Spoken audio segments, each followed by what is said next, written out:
சென்னையில் மழைநீர் வடிகால் பணிகளுக்கு நாடாளுமன்ற மற்றும் சட்டமன்ற உறுப்பினர்களின் நிதியை பயன்படுத்த வேண்டும் என்று விளையாட்டுத்துறை அமைச்சர் உதயநிதி ஸ்டாலின் தெரிவித்திருக்கிறார்.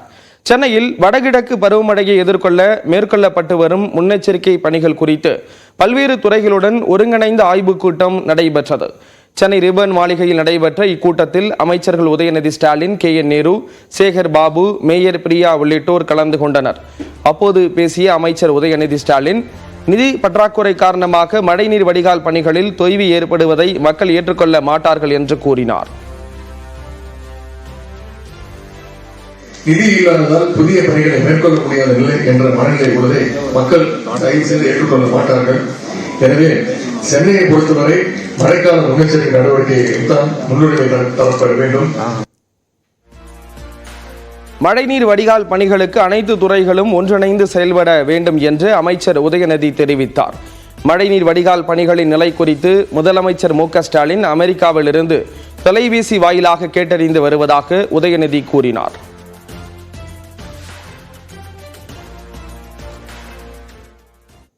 சென்னையில் 200 கோடி ரூபாய் முதலீடு செய்ய அமெரிக்காவின் ஈட்ட நிறுவனம் தமிழ்நாடு முதலமைச்சர் MK ஸ்டாலின் முன்னிலையில் ஒப்பந்தத்தில் கையெழுத்திட்டிருக்கிறது.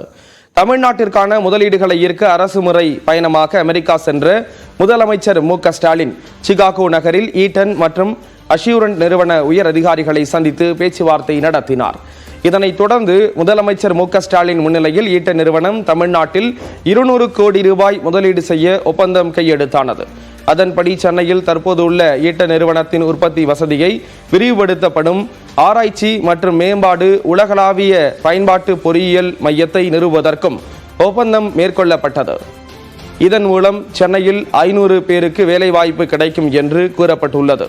இதேபோன்று இந்தியாவின் முதல் உலகளாவிய திறன் மையத்தை சென்னையில் நிறுவுவதற்கு அஷ்யூரன்ட் நிறுவனம் முதலமைச்சர் MK ஸ்டாலின் முன்னிலையில் ஒப்பந்தம் மேற்கொண்டது. ஏற்கனவே சான் பிரான்சிஸ்கோவில் தொழில் முதலீட்டாளர்களை சந்தித்த முதலமைச்சர் MK ஸ்டாலின் 4600 பேருக்கு வேலை கிடைக்கும் வகையில் 1300 கோடி ரூபாய் முதலீடுகளை ஒப்பந்தம் செய்தது குறிப்பிடத்தக்கது.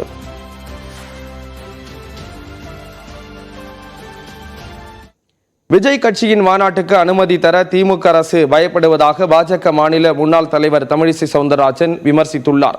தமிழக ஆளுநரை சந்தித்த பின்னர் செய்தியாளர்களை சந்தித்த அவர் இதனை கூறினார்.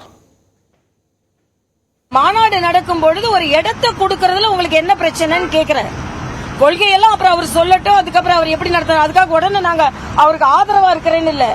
ஒரு புதிய கட்சி தொடங்கும் பொழுது நீங்க ஒரு கார் ரேஸுக்கு எவ்வளவு தூரமா எவ்வளவு அட்ஜஸ்ட்மெண்ட் பண்ணி எல்லாத்தையும் கொண்டு வந்துட்டீங்க. ஆனா ஒரு இடத்துல அவரும் பாவம் மாத்தி மாத்தி மாத்தி இடத்த சொல்லிக்கிட்டு இருக்காரு. நீங்க கொஸ்டின் பேப்பரை கொடுத்துட்டே இருக்கீங்க. அவர் என்ன பரீட்சை எழுதி கொஸ்டினுக்கு ஆன்சர் பண்ணி என்னமா அவரு மாநாடு நடத்துற ஏன் அவ்வளவு பயம்னு கேக்குறேன். பயம் தானே உங்களுக்கு, இடத்த கொடுக்கறதுல அவ்வளவு பயம். இடத்த கொடுத்தா மடத்தை புடிச்சுக்குவாருன்னு நினைக்கிறீங்களா? பயம், இந்த பயம். ஏன்னா நான் சினிமாலாம் ரொம்ப பாக்குறது இல்ல. அவர் கட்சியை தடுக்கிற மாதிரி காட்சியையும் தடுக்கிறாங்கன்னு கேள்விப்பட்டேன். கட்சியை தடுக்கிற மாதிரி திரை காட்சியும் தடுக்கிறாங்கன்னு கேள்விப்பட்டேன். இதெல்லாம் தெரியல. தம்பி விஜய்க்கு ஆதரவா நாங்க அப்படிலாம் இருக்கோம் இல்ல. ஒரு புதிய கட்சி வரும்போது வரட்டுமே, வந்து எல்லாரும் சேர்ந்து களத்துல இருப்போம்.